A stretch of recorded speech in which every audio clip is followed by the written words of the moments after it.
எகிப்தின் பொக்கிஷங்களை பார்க்கிலும், எகிப்தின் பொக்கிஷத்தை நான் விட்டா எனக்கு ஒரு நிந்தை வரும், அந்த நிந்தையை நான் ஏற்றுக்கொள்ளுகிறேங்கிற மோசே. நான் எகிப்தில் எனக்கு ஒரு பொக்கிஷம் இருந்துச்சு, அந்த பொக்கிஷத்தை நான் விட்டா எனக்கு என்ன வரும்? ஒரு நிந்தை வரும். அந்த நிந்தையை நான் என்ன செய்யறேன்? நிந்தையை, அந்த வசனம் திருப்பி வாசிங்க 26.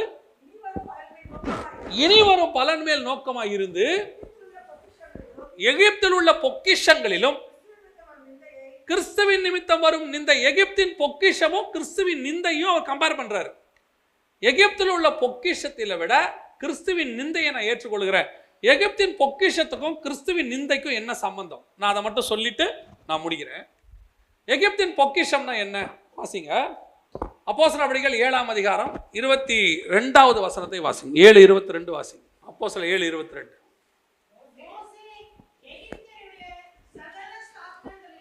மோசே எகிப்தின் சகல சாஸ்திரங்களிலும் கற்பிக்கப்பட்டு வாக்கிலும் செய்கையிலும், எகிப்தின் சகல சாஸ்திரங்களிலும் கற்பிக்கப்பட்டு வாக்கிலும் செய்கையிலும் வல்லவனானான். இதுதான் எகிப்தில் உள்ள பொக்கிஷம். அவனுக்கு கிடைச்ச பொக்கிஷம் எகிப்தில் என்னது? 40 வருஷமா எகிப்தின் சாஸ்திரம் எல்லாத்தையும் என்ன பண்ணிட்டான்? கரைச்சு குடிச்சிட்டான்.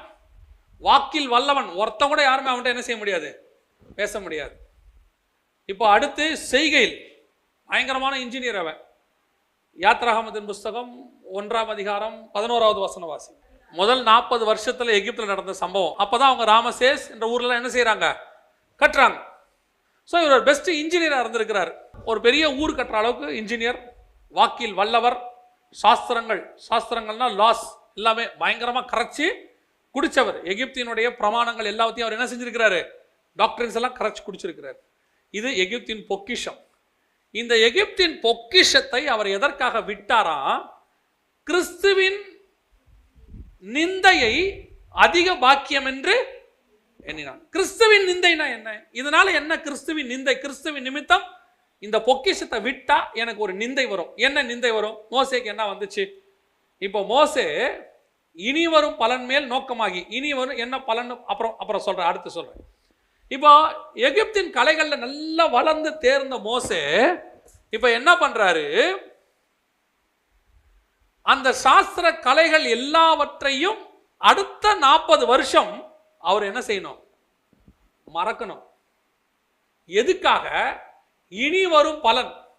அடுத்த பலன் என்ன? அதுக்கு அடுத்த 40 வருஷம் அவர் நியாய பிரமாணத்தை வாங்கணும். எங்கிருந்து வாங்கணும்? தேவன்கிட்ட இருந்து வாங்கணும்.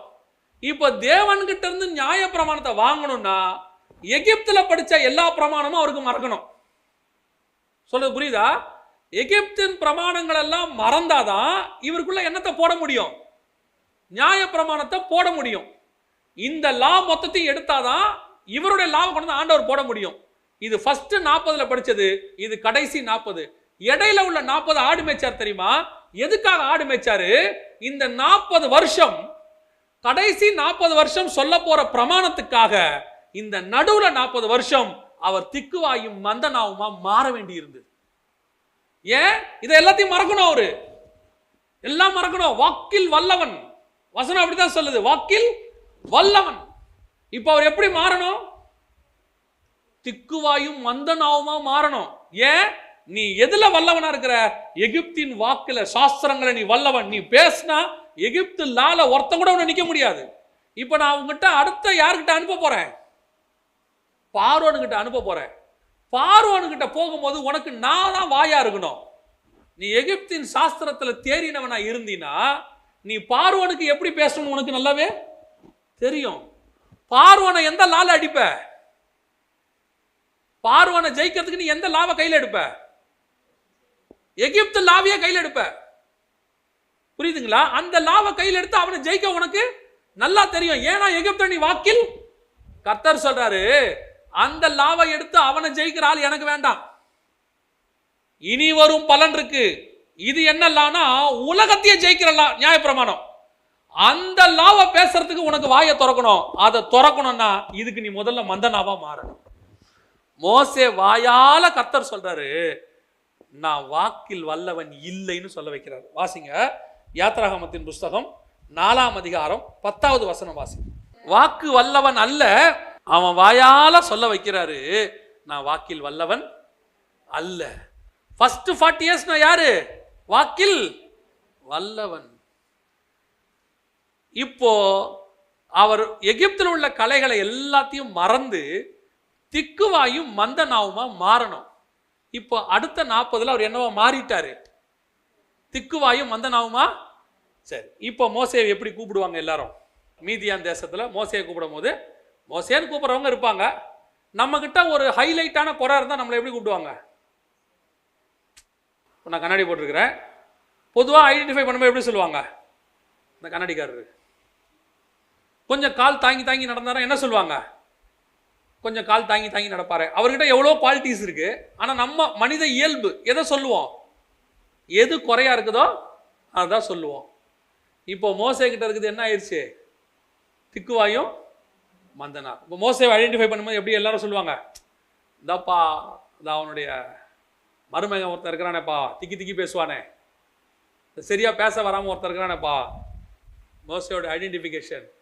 இப்போ இந்த திக்குவாய் மந்தனாவு எதுக்காக அவருக்கு வந்துச்சு? நியாய பிரமாணத்தை பேசுறதுக்கு, இந்த பிரமாணத்தை மறக்கிறதுக்கு, எகிப்தின் பிரமாணத்தை மறக்கிறதுக்கு, எகிப்தின் சாஸ்திரத்தை மறக்கிறதுக்கு. இப்ப நியாய பிரமாணத்தை பேசணும், எகிப்தின் பிரமாணத்தை மறக்கணும். யாருக்காக இதெல்லாம் செய்ய போறாரு அவரு? தேவனுக்காக. இதுதான் கிறிஸ்துவின் நிமித்தம் வரும் நிந்தை. இப்போ உலகம் உன்னை பார்த்து என்ன சொல்லும்? திக்குவாய். ஏன் நான் திக்குவாயா மாறினேன்? இனி வரும் பலன் நியாய பிரமாணத்தை பேசுறதுக்காக. இந்த நியாய பிரமாணத்தை பேசுறதுக்காக உலகத்துக்கு முன்பாக நான் என்னவாய் மாறுகிறேன்? திக்குவாயும் மந்தனாவுமாய் மாறுகிறேன். அப்படி மாறும்போது உலக பிரகாரமாய் இதுதான் கிறிஸ்துவின் நிமித்தம் எனக்கு வரும் நிந்தை.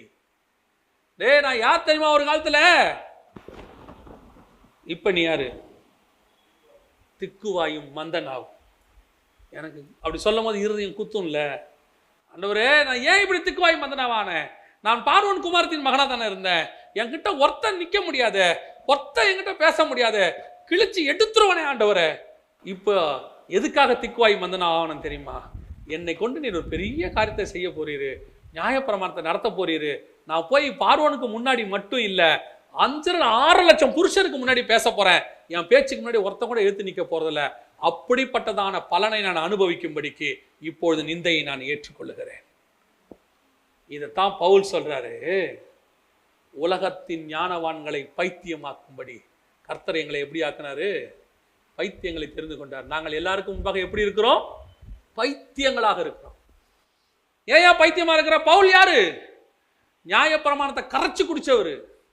பவுல் யாரு? கமாலியலின் பாதத்தில் உட்கார்ந்து எல்லாத்தையும் பட்டிச்சவரு. அவருக்கு முன்னாடி யாரும் நிக்க முடியாது, குற்றம் சாட்ட முடியாது. நியாய பிரமாணத்தின்படி எல்லாத்தையும் கொண்டாந்து இன்னைக்கு ஒரு பைத்தியக்காரன் மாதிரி ஆக்கி வச்சிருக்கிறார். நடுத்தெருவில் அடிக்கிறான், உதைக்கிறான், நிர்வாணமாக்குறான், கல்லில் எரியிறான், பைத்தியமாக்கி வச்சிருக்கிறாரு. ஏன்? இனி வரும் பலன் மேல் நோக்கமாகி அநேக ஞானவான்களை பைத்தியமாக்கும்படி நாங்கள் இன்று உங்கள் கண்களுக்கு முன்பாக பைத்தியங்களாக தெரிகிறோம். இதுதான் கிறிஸ்துவின் நிமித்தம் வரும் நிந்தை. இப்போ என் இருதயத்துக்கு தெரியும்ல, நான் ஒரு காலத்தில் யாரா இருந்தேன், இப்போ ஏன் இப்படி ஒரு பைத்தியக்காரனா இருக்கிறேன்? ஒரு பெரிய ஆஃபீஸர் எம்என்சி கம்பெனிலேருந்து அப்படியே கொண்டாந்து வெளியே கொண்டாந்து மாதம் 1 லட்ச ரூபா 2 லட்ச ரூபா சம்பளம் அப்படியே கொண்டாந்து ஒரு இடத்துல வச்சு மாதம் 1000 ரூபா கிடைக்குமா? சாப்பாடு கிடைக்குமா? 3 வேளை சாப்பாடு கிடைக்குமா? இன்னைக்கு 3 வேளை சாப்பாடு கிடைக்குமா? ஆனால் கையில் பைபிள் மட்டும்தான் இருக்கு.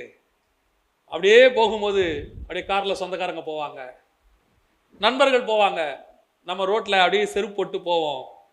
அவன் கேட்பான், பைத்தியக்காரன் எப்படிப்பட்ட வேலையில் இருந்தான் தெரியுமா? அவன் எப்படி ராஜா மாதிரி இருந்தான் தெரியுமா? அவன் இன்னைக்கு பாரு நடுத்தர செருப்பு போட்டு அலையுது. அன்னைக்கே சொன்னேன், வாழ்க்கையை தொலைச்சிட்டு நிற்கிறான். ஆம், அவர்கள் கண்களுக்கு முன்பாக நாங்கள் பைத்தியங்களானோம். காரணம் என்ன தெரியுமா? இன்னைக்கு கொண்டு வந்து ஒரு இடத்துல நிக்க வச்சிருக்கிறாரு. இந்த இடத்தில் நிக்க வைப்பதற்கு ஒரு காலத்துல நாங்கள் எல்லார் கண்களுக்கு முன்பாக பைத்தியமாய் மாறினோம். வெளிநாட்டில் வேலையை விட்டுட்டு வரும்போது சொந்தக்காரங்க ஒருத்தர் சொன்னாங்க, அவன் சோம்பேறி, வேலை பார்க்கறதுக்கு பயந்துகிட்டு வேலையை விட்டுட்டு வந்துட்டான், வீட்டில் உட்காந்து சும்மா சாப்பிட்றதுக்கு வந்தான். சொந்த ஜனங்களால் சொல்லப்பட்டேன், கூட இருக்கிறவர்களால் சொல்லப்பட்டேன்.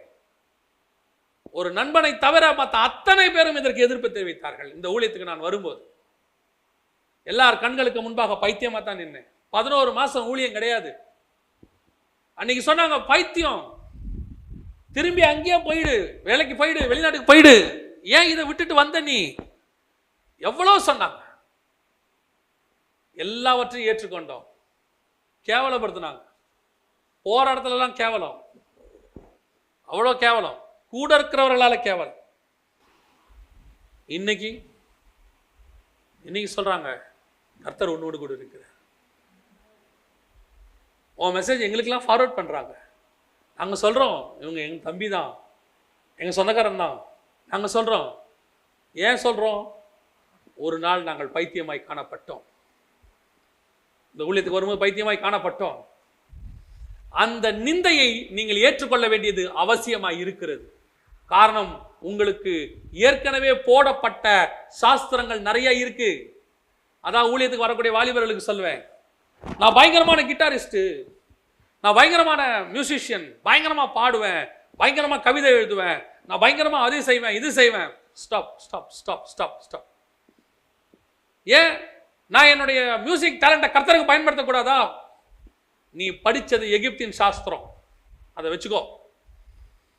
இப்போ நீ நஷ்டமும் குப்பையும் அதை விட்டுட்டு தேவ சமூகத்தில் வந்து உக்காந்து உன்னை முதல்ல திக்குவாயும் மந்தனாவுமா மாத்து. ஆண்டவரே நான் என்ன செய்யணும்னு கேள். தேவைப்பட்டால் உனக்கு அன்னைக்கு இருந்த இன்ஜினியரிங் அறிவை பயன்படுத்தி இன்னைக்கு ஏதாவது ஒரு ஆசாரிப்பு கூடாரத்தை கர்த்தர் உன்னை கட்ட வைப்பார். தேவைப்பட்டால். அன்னைக்கு நான் வந்து கமாலியல் பாதத்தில் படித்தேன், நியாயப்பிரமாணத்தை கரைச்சி குடித்தேன். ஆண்டவர் சொல்றாரு எல்லாத்தையும் நஷ்டமும் குப்பையும் விடு, எல்லாருக்கு முன்னாடி பைத்தியமா மாறு. குதிரை மேல எல்லாரையும் அடிக்க போன நீயா இன்னைக்கு பைத்தியமா ரோட்ல அடிக்கப்பட்டு கிடக்குற. இந்த பவுல் யார் தெரியுமாங்க? நடந்து போறவன் சொல்லியிருப்பான். அன்னைக்கு குதிரை மேல வரும்போது பவுலை பார்த்தோன்னு இப்படி நின்னவன் இன்னைக்கு சொல்லியிருப்பான், படுத்து கிடக்கும் போது ரோட்ல கல்ல அடிப்பட்டு அப்படியே நிர்வாணமா படுத்து கிடக்குறான், கூனி குறுகி போய் மேல ட்ரெஸ் இல்லாம.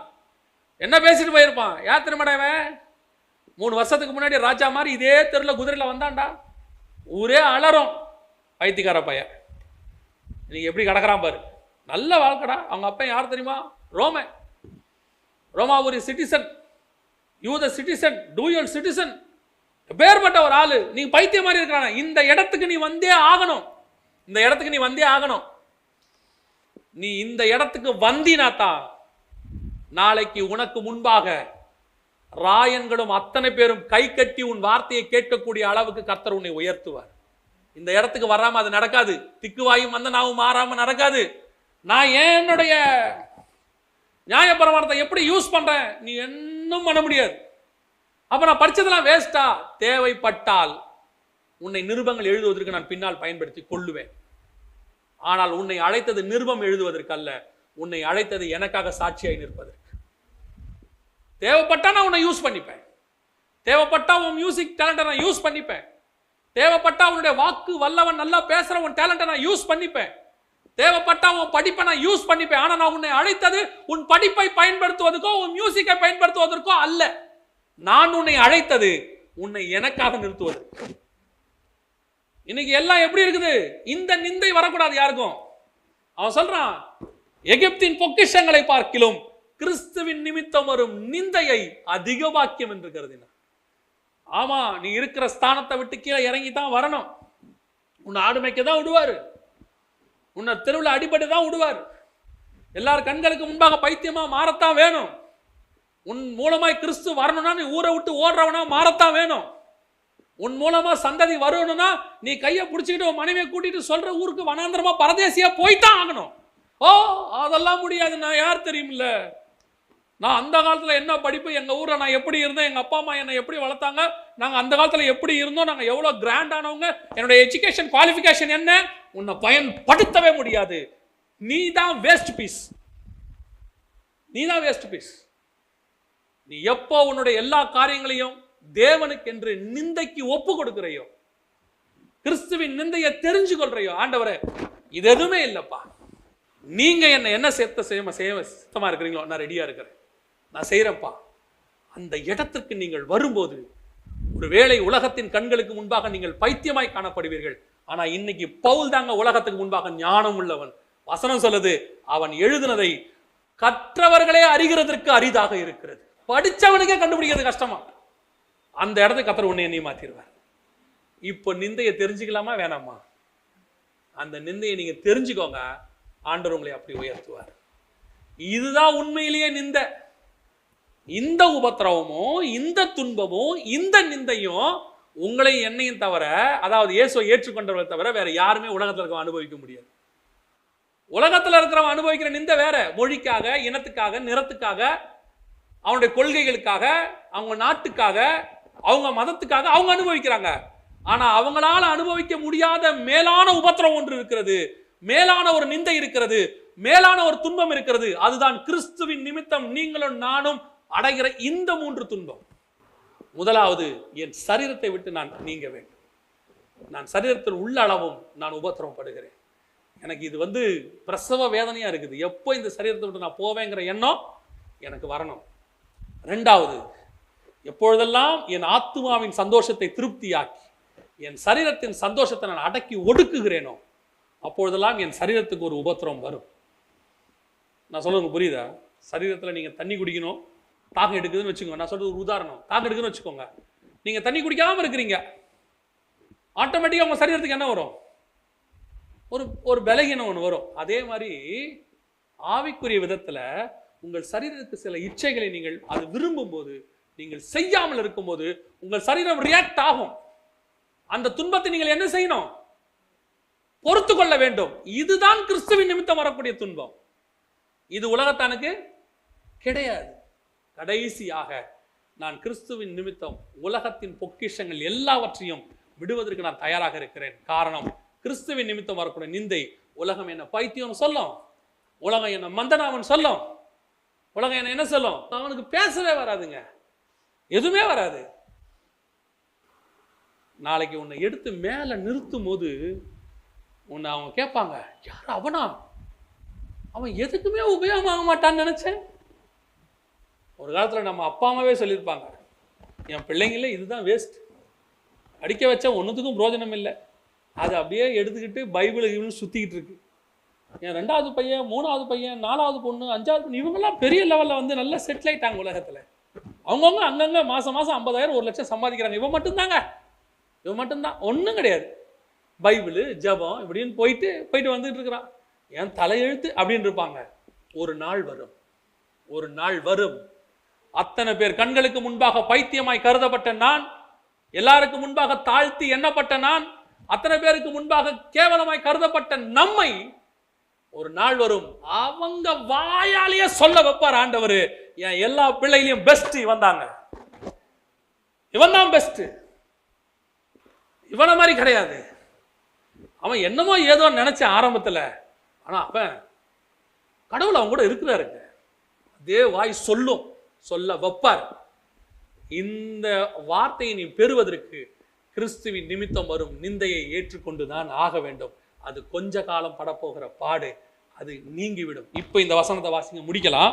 ரோமருக்கு எழுதின நிருபம் 8ஆம் அதிகாரம் 18வது வசனத்தை வாசிங்க, முடிக்கலாம். ரோமர் 8:18. ஆதலால் இக்காலத்து பாடுகள் இனி நம்மிடத்தில் வெளிப்படும் மகிமைக்கு ஒப்பிடத்தக்கவைகள் அல்ல. உன்னை பைத்தியம் இன்னைக்கு சொல்றான்ல, லாய்க்கு இல்லாதவன் சொல்றான்ல, இன்னைக்கு உன்னை பார்த்து சொல்றான்ல, உருப்பிடாம போயிட்டேன்னு சொல்றான்ல, இந்த பாடுகள் இனி வரப்போகிற மகிமைக்கு இருக்க, அதுக்கு ஒப்பிடத்தக்கவைகள் அல்ல. இன்னைக்கு நீ என்ன நினைக்கிற? எல்லாருக்கும் முன்னாடி பெரிய ஆளா வரணும், எங்க ஃபேமிலியில பெரிய ஆள் ஆகி காட்டணும், நான் அதுல ஆயிரணும், இதுல ஆயிரணும், அப்படி ஆயிரணும், இப்படி ஆயிரணும் நினைக்கிறல்ல, ஒரு நாள் அப்படி ஆகாது. ஒருவேளை நீங்க நினைக்கிற மாதிரி நல்ல சம்பாத்தியம் வேலையில் அமைவீங்க. ஆனால் கிறிஸ்துவின் நிமித்தம் வரக்கூடிய நிந்தையை ஏற்றுக்கொள்ளுகிறவனுக்கு மட்டும்தான். இன்னைக்கு மோசே எங்க வந்து நிற்கிறாரு? இன்னைக்கு பவுல் எங்க வந்து நிற்கிறாரு? அதே இடத்தில் உங்களையும் என்னையும் நிறுத்துவதற்கு கர்த்தர் வல்லமையுள்ளவராக இருக்கிறார். அல்லேலூயா. நம்ம ஜெபம் பண்ண போகிறோம். இந்த உபத்திரமும் இந்த வேதனையும் இந்த துன்பமும் இந்த நிந்தையும் தான் கர்த்தர் உங்களுக்கு எனக்கும் வச்சிருக்கிறது. இது உலகத்தான் யாருக்குமே கிடையாது. நாம் ஜெபம் பண்ண போகிறோம். சர்வ வல்லமையுள்ள எங்கள் ஆண்டவரே, உம்முடைய கிருபையுள்ள கரத்தில் எங்களை தாழ்த்துகிறோம். உம்முடைய மகத்துவம் உள்ள வேதம், அதில் புதைந்திருக்கிற பொக்கிஷம், அதை அனுபவிக்கும் போது, அதை பருகும் போது எங்களுக்கு இருக்கிறதான களிகூறுதல், இதை காட்டிலும் அதை எங்கள் வாழ்க்கையிலே செய்யும் போது ஏற்படக்கூடியதான நித்திய பேரின்பம், அதை நாங்கள் அடைய எங்களுக்கு கிருபை பாராட்டும். எங்கள் திருச்சபை உம்மால் முன்குறிக்கப்பட்டதாயும் உம்மால் வேறு விரிக்கப்பட்டதாயும் உமக்கென்று மனவாட்டியாயும் இருப்பதுக்காக ஸ்தோத்திரம். ஆண்டவரே, வெறும் வசனத்தின் ஆழத்துக்குள்ளே மாத்திரம் போகிறவர்களா அல்லாதபடி அந்த ஆழத்தில் இருக்கிறதான அமுதத்தை எடுத்து பருகி தேனிலும் இருக்கக்கூடியதான வசனத்தை பருகி நாங்கள் அதன்படி செய்கிறவர்களா எங்களை மாற்றும். மகிமையுள்ள கரத்தில் எங்களை தாழ்த்துகிறோம். நீர் பேசின கிருபைக்காக உமக்கு ஸ்தோத்திரம். எங்க ஜனங்கள் அத்தனை பேரும் மோசேயை போல இந்த தற்காலத்து பாடுகளை இனி வரும் பலன் மேல் மகிமைக்கு ஒப்பானவைகள் இல்லை என்பதை கருதி துன்பத்தை அனுபவிக்க, நிந்தையை ஏற்றுக்கொள்ள கற்றுத்தருவீராக. மகிமையுள்ள கரத்தில் தாழ்த்துகிறோம் எங்கள் ஆண்டவர் இயேசுவின் நாமத்தில் பிதாவே.